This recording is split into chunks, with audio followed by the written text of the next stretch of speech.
All right. Pre-qualification versus pre-approval.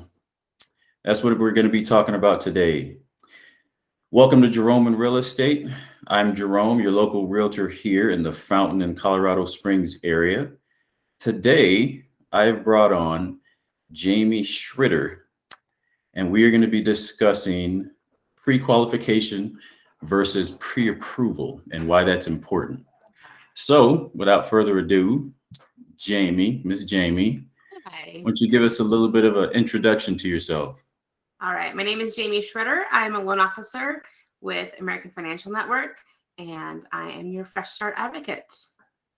So I believe that everyone deserves a fresh start, and the best way to do that is with the purchase of a home. It's the most stable and comforting thing to have is a home. Yeah, I definitely agree with that. There's nothing better than knowing that you own something of that size and scale, and that you can pass it on to your kids, grandkids if you want to. Or I Right. mean, yeah, it could be like an investment or whatever. You know what I mean? It's such a good comfort to know that you own your own home, right? Absolutely. Yep. So why don't you just tell us a little bit about your background? Like, how did you get into Yeah. real estate or lending, all that? Awesome. So I got into real estate about 4 years ago as a realtor, and I did that for a couple of years. And then after that, I went into mortgage, and I was a transaction coordinator and loan officer assistant. So I did a lot of the operations of mortgage loan origination.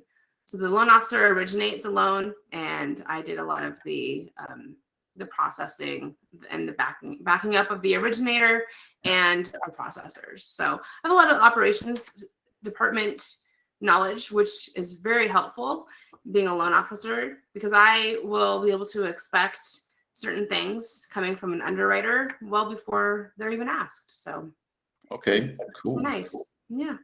All right. So you've got all the background to be able to assist as quickly as possible Absolutely. without all the stops in between. Good Right. deal. Let's just know ahead of time. All right. So, like, just real quick, just want you to tell everybody how a good lender or a loan officer can truly assist a buyer. Like, what are the main positives?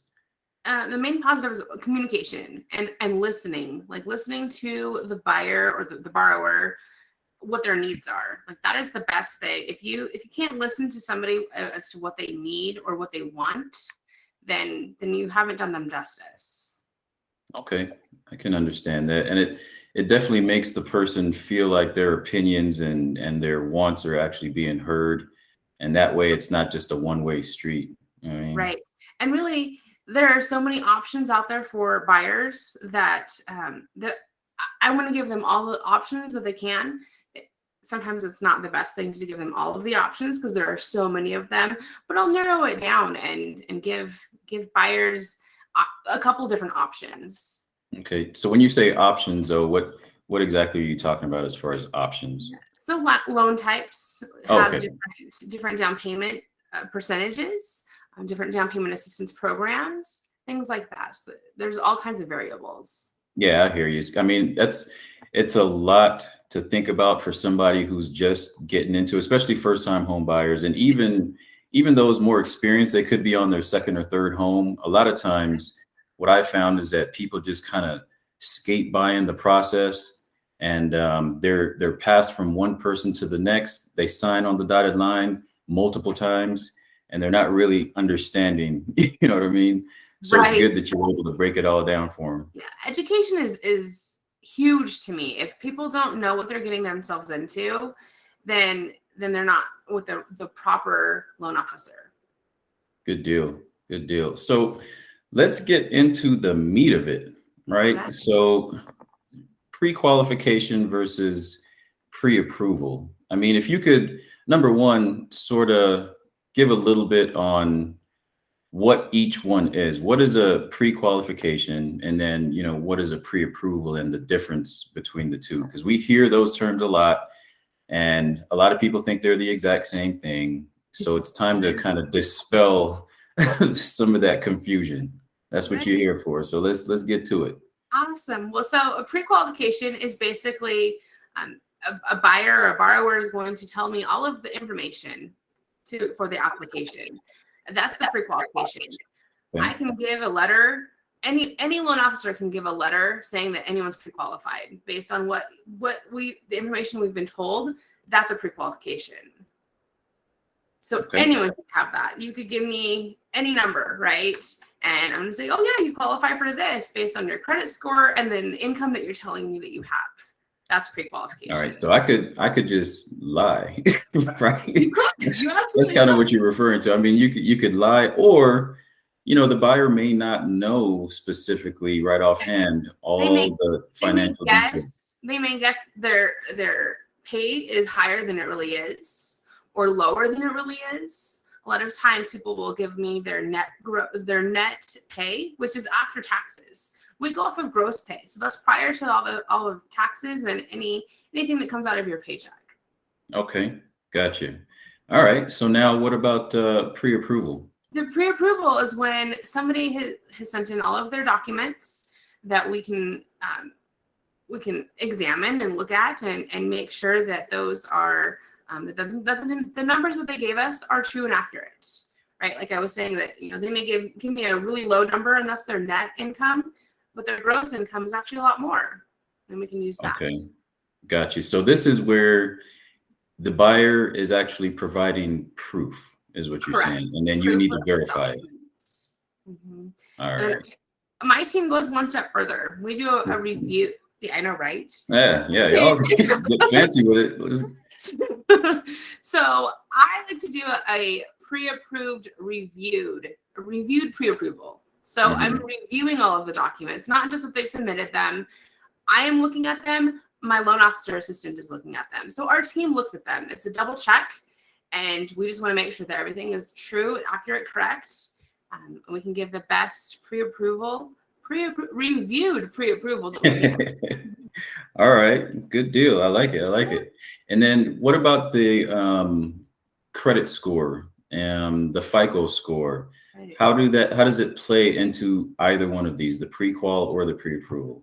So the pre-qual credit score is great for both, right? So credit score is good because we still need that to determine what the credit score is and any debts that they may have that are going to show up on their credit report. So we'll get that at the pre-qualification. Okay. It's a little bit better numbers to work with. And depending on the program or down payment assistance, things like that, will depend on what the credit score needs to be. Okay, gotcha. Now, a lot of people usually worry about that credit pull, right? So when you do that credit pull to get the credit score, does that hurt the individual's credit score at the end of the day? And I mean, sometimes people just reach out to you and they're just trying to get a general idea, and then you're like, well, let me pull your credit score, and then they're like, no, I don't want you to hurt my credit score by pulling it, So why don't you let them in on how that process works a little bit? Definitely. So when clients call me and they're concerned about their credit score, I'm going to give them advice. I'm going to talk to them about what they've looked at their credit score being. Credit Karma, Experian, all of the free apps, they give you a credit score, right? It's not always the best. So I'm going to give them either a web address to go look at, or I'm going to pull it for them. Okay. And yes, a credit score is affected by an inquiry. See? Don't like to hear that. However, 3 to 10 points is what a credit inquiry is going to hit your credit score with. Typically, it's about 3 points. Obviously, it just depends on what the credit inquiry is for. So you don't want to go out to talk to 100 different lenders and have your credit pulled 100 times. Like when you go to purchase a car, right? Because they do that so many times, and each credit inquiry is going to affect you. Okay. So it's important to talk to somebody first and to get an idea of what that credit score is. I use a program that is a soft pull if people are concerned. There is a fee for it, but it's not going to hit their credit. Okay, so you're saying that a soft pull doesn't hit your credit. It doesn't hurt your credit. The Correct. 3 to 10 points doesn't come off if you use a soft pull. Correct. So anyone who is concerned about that, I'm going to talk to them and I'm going to give them a website and we'll go from there.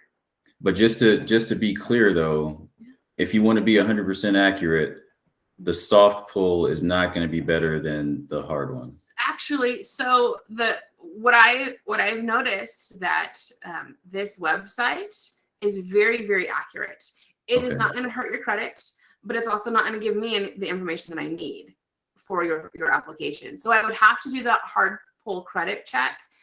But if there's concerns that you're 1 or 2 or 5 points away from a qualifying credit score, then I'm going to have you go look at that yourself with that soft pull. It's a small fee, but I don't want to hit your score if it's not necessary. Yeah. Okay. Understood. I got you. And I mean, let's talk a little bit about this particular market that we're in Fountain and the Colorado Springs area, and even in Pueblo, actually most of the nation, right? we could spread it out everywhere. We are definitely in a seller's market, right? So talk to us a little bit about how important it is to have a pre-approval in this kind of market where it's just red hot seller's market. It's very important because most sellers are not going to take a pre-qualification if they know what it means. If they know that it's based on just information, they're not going to take that. They want to know that the buyer is solid, that they do qualify for this loan, and that they're not going to get a week before closing and be told the buyer doesn't qualify for X, Y, or Z. Okay. And I mean, that is definitely factual. It happens, right? I've seen it. So I see where you're coming from. I don't see it very often. So let's get into like a little bit of the nitty-gritty as far as documentation. What kind of documentation does someone need to get ready for you if they're looking to get, pre-qual or pre-approved? Perfect. So we're going to need 30 days of pay stubs, the last 2 years of W-2, 1099 earning statements, the last 2 years of tax returns, all attachments and schedules. If you have rental property, we need to see that. Okay. And then also 2 months, the most recent 2 months of bank statements and a copy of your ID. Okay, got you. And that pretty much covers it. But then, I mean, are there times when you'll kind of request further documentation as well? Absolutely. So depending on this situation, divorce, we would need a divorce decree, child support orders, things like that. And obviously that depends on the situation, right? That would be done at the pre-qualification, pre-approval state.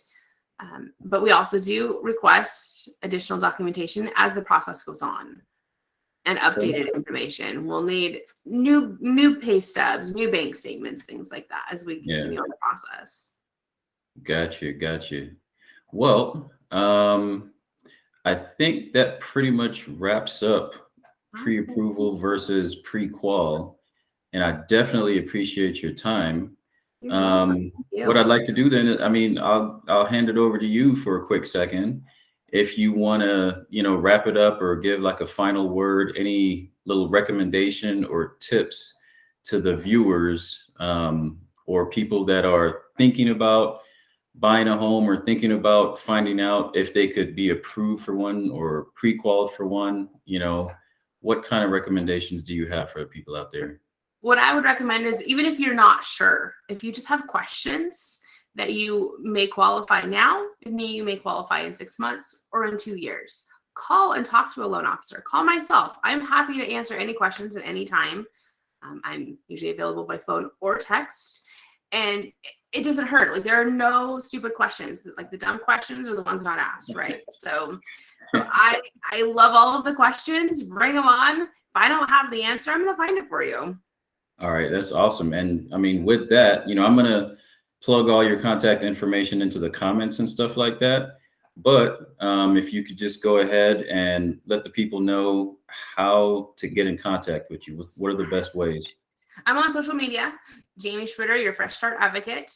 You can find me there. You can call or text me at 719-565-7175, or you can email me at jschritter, CHRITTER at afncorp.com.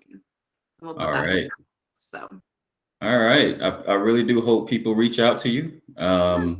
Thank you so much for providing the information. Like you said, we're all about education. We're all about providing information for people, whether or not they decide to, reach out or whatever. This is just all about information and giving back.